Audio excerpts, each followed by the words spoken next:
Okay, let's talk about Matt Kennedy's season. For me, going into this year, what did I want to see? I wanted to see the next level taken. I wanted to see him impact games more often. You know, we've brought him into the club to be a midfielder, from what I remember, to be the Cripps sort of helper, the Robin to his Batman, and it was tough to gauge his season because he didn't play until round 6.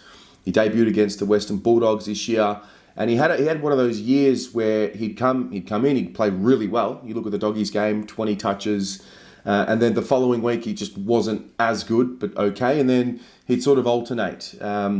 He played 6 games in a row, didn't play after the Freo game, and then he didn't feature until the last game of the year, which was the Brisbane Lions. He had 23 touches, and he played relatively well.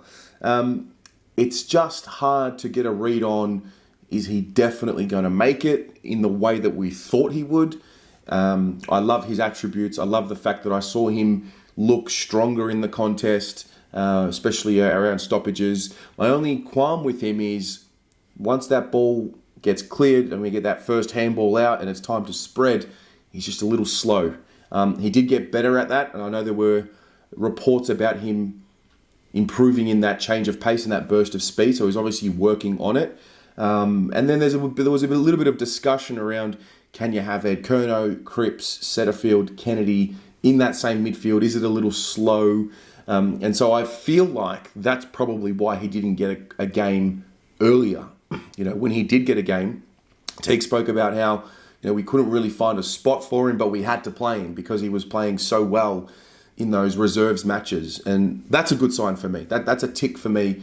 Doing the job to the point where the coaches have to pick you. So I was impressed with that. Now, let's look at the reality of the situation.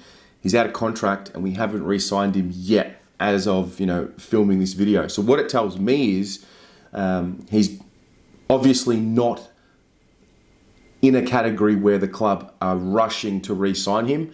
It might be one of those, let's just see what happens during trade period. Let's just see if we're going to be getting a really good midfielder. Does Kennedy then become part of the package? Do we just completely, wipe our hands clean of him? I'm not really sure. I think he definitely has something to offer at AFL level for sure. Now, whether or not that's with us, I'm not 100% certain yet. So I've gone from start of the year really confident that he's going to be in the mix to end of the year. I think I'd prefer to pursue with Setterfield and, Brodie Kemp will come up the ranks over the next few years, and there's Stocker as well. So it's a tough one.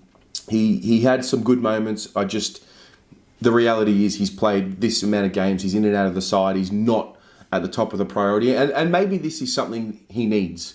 Heath Buck did a really good video on him earlier this year where he spoke about, and this relates to a lot of those GWS boys. They come into the league, highly touted, top 20 draft picks, always told how good they are, always in an environment where they're told how good they are.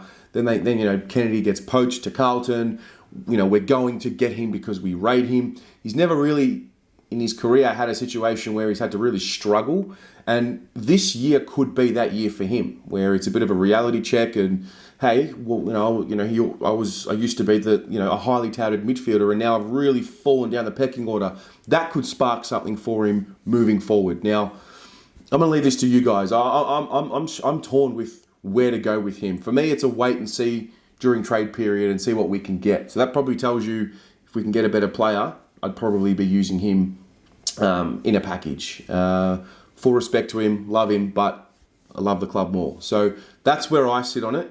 I want to hear your point though. Do we stick with him? Is there a spot for him in the midfield? I know that he has some good hands and there's a forward trait there, but is he going to fit in the mix with a fully fit forward line when you've got Charlie Harry, Mitch, Jack Silvani and the like?